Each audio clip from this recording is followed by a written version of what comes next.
perlu kita untuk mengkaji pula faktor-faktor yang menjadi penyebab rusaknya keimanan. Ibarat orang bertanam padi, ya. Setelah ditanam benih itu, kita harus melakukan hal-hal yang membuat dia tumbuh subur. Pupuknya dan berbagai macam yang patut kita lakukan. Airnya kita jaga. Namun tidak hanya cukup sampai di sana. Kita juga harus mengetahui musuh-musuhnya. Hama yang akan merusak tanaman yang kita tumbuh itu. Jadi dua hal itu harus kita lakukan secara berketerusan. Tidak boleh lengah. Kalau lengah kita khawatir. Khawatirnya apa? Dikira kita akan memanen juga di penghujung tahun, tapi ternyata hama sudah menyerang. Kita tidak menyadarinya. Akhirnya, menurut kita beriman juga, padahal iman itu sudah runtuh. Bahkan sudah hilang dari dalam dada kita. Itu gunanya Nabi SAW mengingatkan, setelah keimanan itu kita teguhkan di dalam diri kita, apa yang perlu dilakukan? Ya, istiqamah di atas iman tersebut. Jangan bergeser dari prinsip-prinsip keimanan. Bapak dan ibu-ibu pernah kan mendengarkan hadis sahih yang diriwayatkan oleh Al-Imam Muslim rahimahullah dari Sufyan bin Abdullah Al-Thaqafi. Ia datang kepada Rasul sallallahu alaihi wasallam meminta nasihat. Tidak banyak, sepatah kalimat yang menurut dia, dengan sepatah kalimat nasihat Nabi itu dia tidak perlu bertanya lagi. Cukup dia menjabarkan dari situ. Datang dia kepada Rasul meminta, qulli ya Rasulullah, qulli wahai Rasulullah, katakanlah kepadaku fil Islam, di dalam berkeislaman ini, qaulan, sepatah kata, nasihat, la as'alu anhu ahadan ba'dak, sehingga saya tidak perlu bertanya lagi kepada siapapun setelah engkau. Dan kalau kita renung-renungkan, sahabat ini benar-benar ingin mendapatkan intisari dari petunjuk Islam yang akan dia pegang di dalam hidupnya. Dari sana dia akan menjabarkannya di dalam sikap perilakunya sebagai seorang Muslim. Dari pertanyaan itu dan bobot pertanyaan yang dia sampaikan kepada Rasul, kita berkesimpulan sebenarnya memang para sahabat ini orang-orang yang hebat. Kenapa? Karena mereka tulus ingin mengetahui bagaimana mereka bisa menjalani hidup di dalam tuntunan Allah. Saya ulangi, apa pertanyaan dari Sufyan bin Abdullah Al-Thaqafi?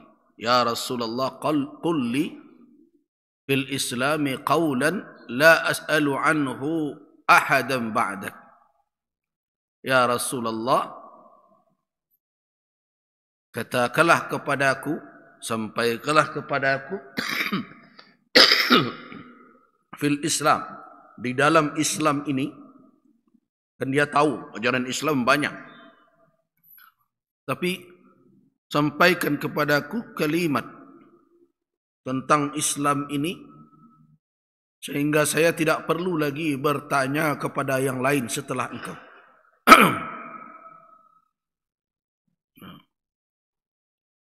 Apa kata Nabi? Secara singkat Nabi mengatakan, Qul, katakanlah wahai Sufyan, amantu billahi thumma istaqim. Ini nasihat Nabi cuma ringkas. Amantu billah, aku beriman dengan Allah. Itu katakan. Kemudian petunjuk Nabi apa? Thumma istaqim. Kemudian istiqamahlah di atas itu. Kalimatnya ringkas, tapi kalau kita jabarkan tidak sederhana maknanya. Di dalam perilaku thumma istaqim itu maknanya apa? Istiqamahlah bersama iman itu, di atas iman itu, dalam kehidupanmu dimanapun kamu berada. Coba tanya diri kita, kira-kira iman kita itu di mana saja adanya? Dalam pengajian, baiklah, okey. Sedang mengaji, iman tekana. Ketika kau pergi ke pasar, kira-kira iman kau lai tabau. Ketika di kantor, ketika pergi berwisata, tiba ke Thailand, nampak lo foto di Pattaya begini. Inyo berjilbab di belakang tak berkain. Kemaiman kira-kira tu. Jadi thumma istaqim, istiqamahlah di atas iman itu. Artinya, jangan kamu bergeser di dalam kehidupanmu, dalam situasi dan kondisi apapun, istiqamah di atas iman. Itu nasihat Nabi kepada Sufyan bin Abdullah Al-Thaqafi. Qul amantu billah thumma istaqim. Apa yang bisa kita tangkap dari nasihat Nabi itu? Ternyata iman itu bisa goyang. Kalau tidak bisa goyang, tentu Nabi tidak akan menasihati thumma istaqim. Kemudian istiqamahlah, berarti iman itu rentan dengan berbagai serangan yang mengakibatkan dia menjadi hilang-hilang timbul. Kadang dia ada, kadang dia menyuruh, dan kadang-kadang dia pergi. Nah, bahaya inilah yang harus diantisipasi oleh orang-orang yang beriman. Nah, untuk itulah dia belajar, ya, mempelajari apa saja potensi-potensi yang mengancam keimanannya. Kenapa harus dipelajari? Karena kalau kita baca tulisan-tulisan para ulama tentang asbab penyebab fasadil iman, rusaknya keimanan itu, sebab pertamanya adalah al-jahlu, kejahilan. Jadi kalau kita baca nasihat-nasihat ulama tentang perkara penguatan iman dan apa yang menjadi penyebab fasadul iman, kerusakan iman itu, sebab awalnya apa? Al-jahlu, kejahilan. Karena itulah makanya kaum musyrikin yang menentang Nabi itu sering dilabel dengan masyarakat jahiliyah.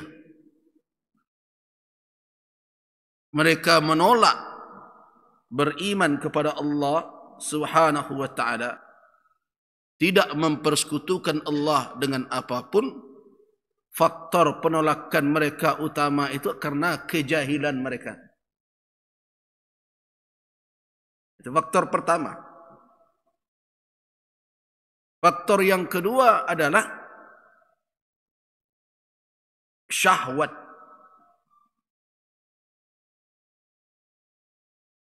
Di iman bisa melenceng karena syahwat yang berkuasa pada diri manusia.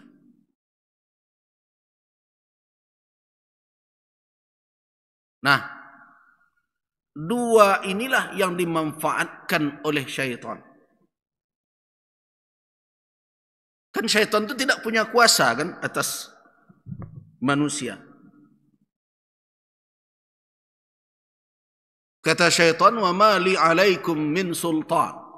Dalam surat Ibrahim, lamma qudiyal amr, ketika di hari kiamat kelak, setelah diputuskan perkara sehingga terpisahlah umat manusia, ada yang kelompok yang akan masuk ke surga, ada yang masuk ke neraka.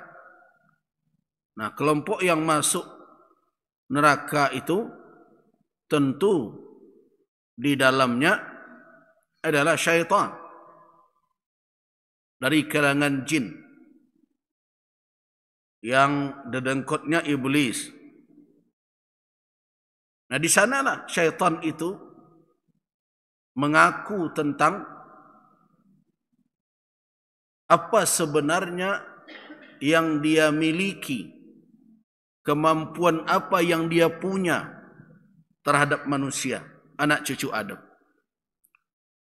Pernyataan yang mengejutkan, banyak manusia di dunia tidak menyadari hal ini, karena itu diperturutkannya syaitan. Tapi nanti di akhirat manusia itu baru sadar setelah syaitan itu yang bicara. Sekarang kalau diingatkan ulama, tidak mau mereka. Padahal ulama menyampaikan peringatan Allah yang itu pasti akan terjadi kelak.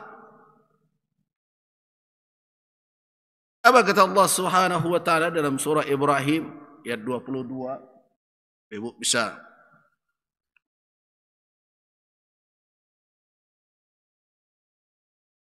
Wa qala asy-syaitan lamma qudiya al-amr inna Allaha wa'adakum wa'dal haqqi wa wa'adtukum fa akhlaftukum. Syaitan berkata, tatkala perkara sudah dituntaskan, sudah selesai hisab, sudah selesai proses, dan tentu sudah jelas siapa yang penduduk surga dan siapa yang menjadi penduduk neraka. Syaitan jelas berada di dalam kelompok penduduk neraka. Apa katanya kepada kawan-kawan rombongannya dari kalangan manusia? Inna Allaha wa'adakum wa'adal haqq wa wa'adtukum fa akhlaftukum. Sesungguhnya Allah lah yang menjanjikan janji yang benar kepadamu. Kan di dunia ini banyak orang yang tertipu dengan janji. Janji nandak masuk akal, semakan dia orang. Itu nanti jadi tanda tanya doa, kamalah akal dipakai.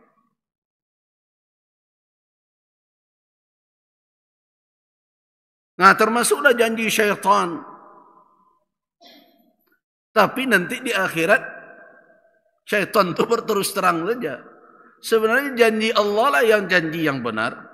Allah menjanjikan kepada kalian itu janji yang benar. Benar isinya dan benar akan ditepatinya.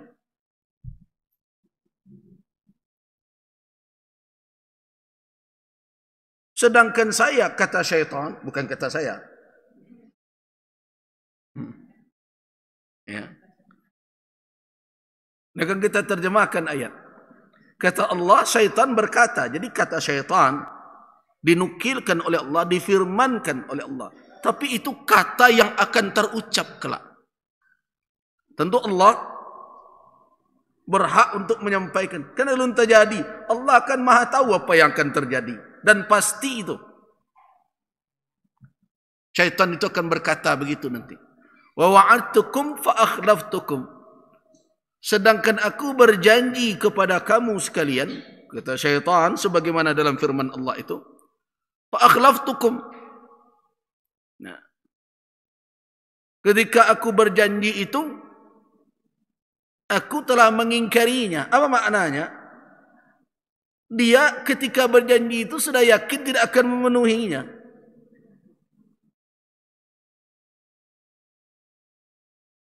Makanya di situ dikatakan dipakai kalimat fa ya.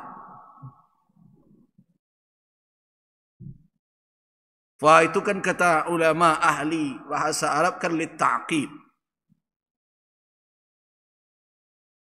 Jadi aku berjanji kepadamu, kata syaitan, tanpa menunggu lama. Sebenarnya ketika itu dia sudah ingkari janji itu, tidak akan dipenuhinya. Itu yang pertama, hakikat dari janji syaitan. Artinya janjinya dusta dan dia tidak akan memenuhi janji itu. Jadi esensi janjinya tidak benar. Dan dia misalnya dia berjanji dunia ini akan menyenangkan dan membahagiakan selama, ternyata bohong. Kemudian benarkah dia akan memberikan kesenangan itu? Tidak juga, dia tidak mampu. Makanya di saat dia berjanji itu, seketika itu dia mengingkarinya langsung. Tidak akan bisa. Nah terus apakah manusia bisa dia paksa untuk ikut dengan apa yang dijanjikannya? Tidak pula. Nah, itu yang menyedihkan rombongan syaitan nanti. Mudah-mudahan kita terlindung dari itu dan tidak masuk dalam rombongan itu. Tapi ada syaratnya, di dunia jangan masuk rombongan syaitan pula. Rombongan yang berjanji-janji dusta. Jangan. Kemudian, wa makana li alaikum min sultan. Setelah dia janjikan kebohongan dan dia tidak akan menepatinya, apakah manusia bisa dipaksanya? Tidak. Maka dia mengaku di situ. Wa ma li alaikum min sultan. Sesungguhnya aku tidak punya sultan atas kamu sekalian. Artinya apa? Tidak punya kekuasaan, kemampuan untuk apa? Untuk menguasai kamu. Tidak ada itu di tangan syaitan itu. Nah terus, kenapa ada yang mau ikut? Dia sebenarnya tidak bisa dipaksa oleh syaitan. Hakikatnya apa? Illa an da'autukum fastajabtum li. Yang bisa aku lakukan itu tak lebih mengajak-ngajak kalian saja. Tapi kalian yang memenuhi ajakan saya, kan begitu. Jadi kerja syaitan itu da'a, mengajak, menyeru, menghimbau, ayo, ayo, ayo. Berkuasa ke dia memaksa orang? Tidak. Nah, cuma orang yang diajak dan diseru ini yang memenuhinya. Nah karena itulah makanya syaitan ketika itu tidak mau disalah-salahkan. Nah baralah kepada dia ketika itu. Tanpa rasa berdosa saja syaitan berkata, fala talumuni. Ya nambolon kalian caci maki nak, kecek syaitan. Tu sianan ke caci maki, lumu anfusakum, diri kalian sendirilah yang dicela. Caci maki diri kamu sekalian. Nah, kenapa manusia beristijabah? Kita kan sudah menjelaskan makna di dalam kajian tafsir makna ijabah dengan istijabah. Istijabah itu apa? Memenuhi seruan sesuai dengan keinginan yang berseru. Kan itu istijabah. Fastajaba lahum rabbuhum. Kita ngaji itu beberapa pekan yang lalu. Fastajabtum li. Kalian istijabah. Apa maknanya? Kalian penuhi seruan itu sesuai dengan isi seruan. Batu ruikan, disangkuikan ni duang. Ka syaitan tu bentuk kabau dicucuk duang. Nah, kenapa itu bisa terjadi? Karena dua perkara tadi. Itulah yang menjadi tunggangan di dalam diri. Apa itu? Yang pertama kejahilan, yang kedua syahwat yang tidak terkendali.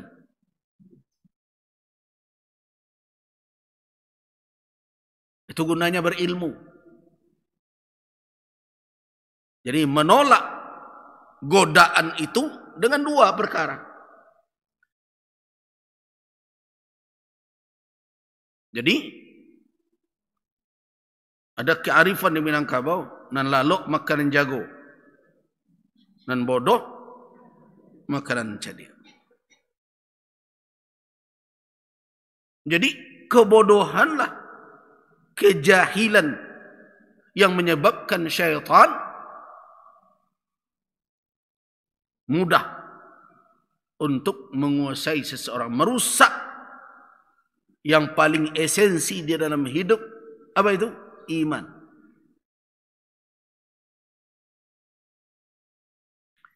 Yang kedua apa? Syahwat. Syahwat yang tidak terkendali. Syahwat tidak boleh dibunuh. Islam tidak datang untuk menghabisi syahwat. Karena syahwat itu diperlukan untuk kehidupan dunia. Kalau tidak bersyahwat, saya makan, tidak nama makan-makan, mati. Manusia karena bersyahwatlah, makanya kehidupan di dunia ini bisa berjalan. Dia berketurunan karena ada syahwat. Dia bekerja, berusaha, itu ada syahwat. Tetapi ketika syahwat itu tidak terkendali, melampaui batas-batas yang diizinkan oleh Allah, sehingga dia tidak lagi menopang peran dia sebagai khalifah di muka bumi. Dia sudah menjadi durjana karena memperturutkan syahwatnya. Nah, di situ akhirnya dia telah merusak. Apa yang dirusak pertama sekali? Dirinya. Orang memperturutkan syahwat, ana dirusaknya pertama sekali dirinya sendiri. Dia zalim kepada diri. Dan kemudian dia merusak apa yang ada di sekitarnya. Nah, dua perkara ini merupakan faktor rusaknya keimanan seseorang. Rusaknya peran dan fungsinya sebagai khalifah di muka bumi ini. Yang pertama tadi apa? Kejahilan. Yang kedua